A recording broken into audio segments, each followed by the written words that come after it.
Mr.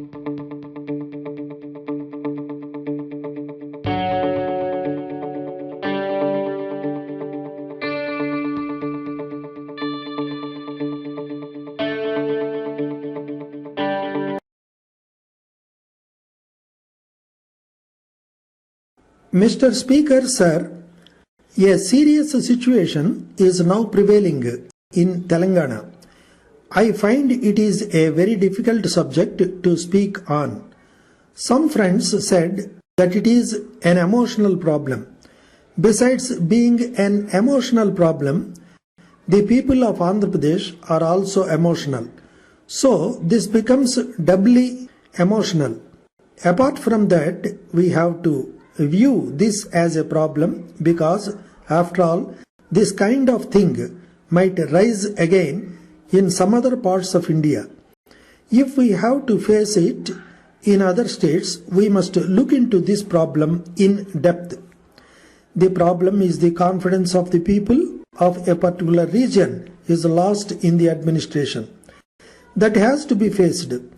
When a thing like that happens, the usual thing is to change the administration, or if you have got an election machinery, have fresh elections and change the administration. Since that is not open to us, and since the majority party is not prepared to resign, the only way is to understand why this has happened. Sir, this is not confined to Andhra Pradesh or Telangana. This sort of movement is going on elsewhere also. I can say that no linguistic state has been successful in gaining the confidence of the minority community, whether it is Andhra Pradesh or any other state. Loyalty to language has grown into loyalty to region. That is very dangerous. Since the frontiers are defined, I consider that more dangerous than any Hindu-Muslim conflict at any time in the history of India. Hindu-Muslim conflict is of an all-India character. In every street, in every village and town, they are mixed and we fight all over India. If a situation like that arises, we will force a decision to be taken. So the dangers of linguistic states are quite apparent.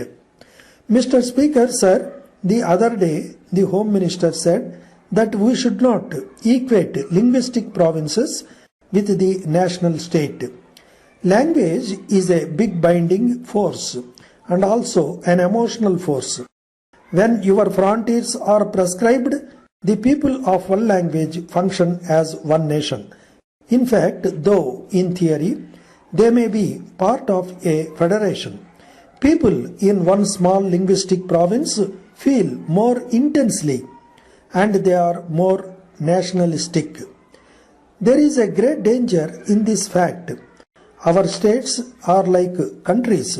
Andhra Pradesh is as big as France. If you have a state like that, you have this emotional conflict. All of us will have to find a solution. We have also to admit that there is a great emotional force which is compelling the people of one language to come together. We have also to satisfy that urge. That can be done, I submit, if you have language as the basis of administration. At the same time, you should not make it so big as it becomes a danger to the country. And you should not make it so big as to make a particular region or community to act as a separate force.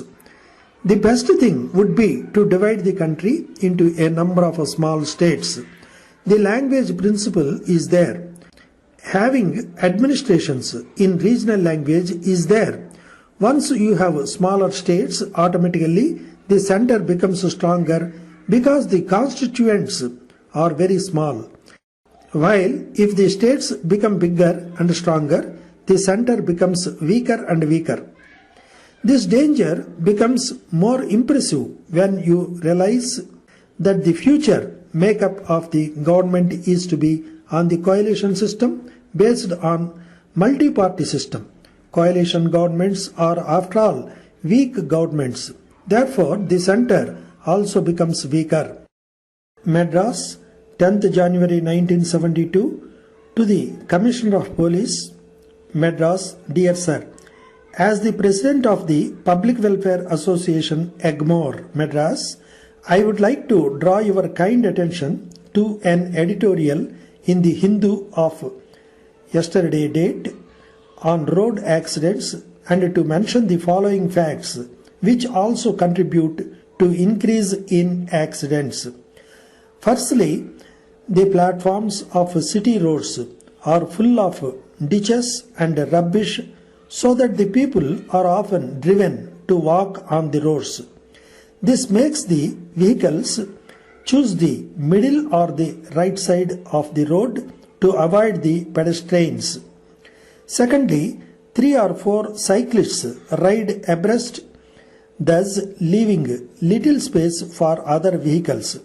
Further, the cyclists, in their anxiety to avoid a ditch or a projection on the road, all of a sudden move 2 or 3 feet towards their right side without any concern for the vehicles coming behind.